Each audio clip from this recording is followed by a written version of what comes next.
क्या हिंदू धर्म में पशु बलि प्रथा है? हजारों वर्षों से चली आ रही परंपराओं के कारण हिंदू धर्म में कई ऐसी अंतर्विरोधी और विरोधाभासी विचारधाराओं का समावेश हो चला है, जो स्थानीय संस्कृति और परंपरा की देन है।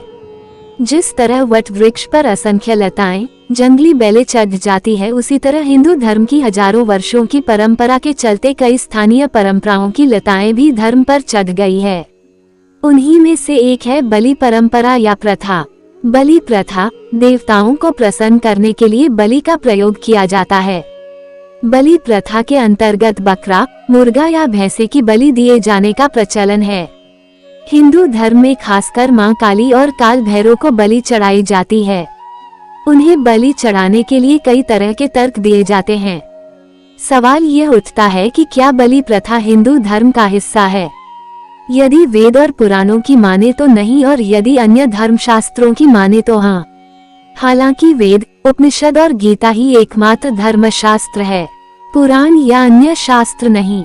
यदि वेद, उपनिषद और गीता इसकी इजाजत नहीं देती तो फिर यह प्रथा क्यों? मानो गोशु मानो अश्वैसु ऋऋष, ऋग्वेद 1:148। अर्थ, हमारी गायों और घोड़ों को मत मार। विद्वान मानते हैं कि हिंदू धर्म में लोक परंपरा की धाराएं भी जुड़ती गईं और उन्हें हिंदू धर्म का हिस्सा माना जाने लगा। जैसे वट वृक्ष से असंख्य लताएं लिपटकर अपना अस्तित्व बना लेती हैं, लेकिन वे लताएं वृक्ष नहीं होती, उसी तरह वैदिक आर्य धर्म की छत्र छाया में अन्य परंपराओं ने भी जड़ फैला ली। इन्हें कभी रोकने की कोशिश नहीं की गई। बलि प्रथा का प्रचलन हिंदुओं के शाक्त और तांत्रिकों के संप्रदाय में ही देखने को मिलता है, लेकिन इसका कोई धार्मिक आधार नहीं है। शाक्त या तांत्रिक संप्रदाय अपनी शुरुआत से ऐसे नहीं थे, लेकिन लोगों ने अपनी इच्छाओं की पूर्ति के लिए कई तरह के विश्वास को उक्त संप्रदाय में जोड़ दिया गया। बहुत से समाजों में लड़के के जन्म होने या उसकी मान उतारने के नाम पर बलि दी जाती है, तो कुछ समाज में विवाह आदि समारोह में बलि दी जाती है, जो कि अनुचित मानी गई है। वेदों में धर्म के नाम पर किसी भी प्रकार की बलि प्रथा की इजाजत नहीं दी गई है। यदि आप मांसाहारी हैं तो आप मांस खा सकते हैं, लेकिन धर्म की आड़ में नहीं।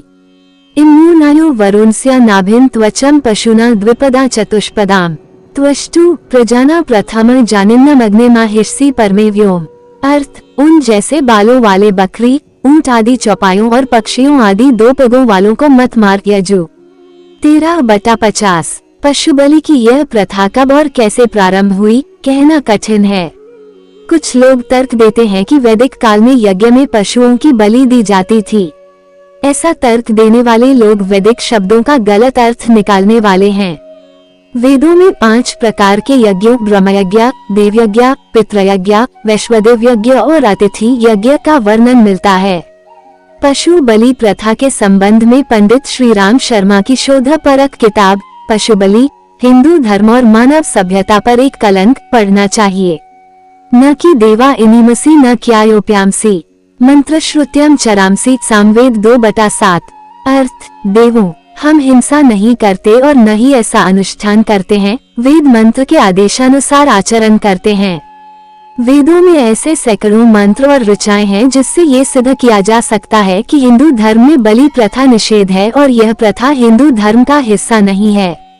जो बलि प्रथा का समर्थन करता है वह धर्म विरुद्ध असुर और दानवी आचरण करता है।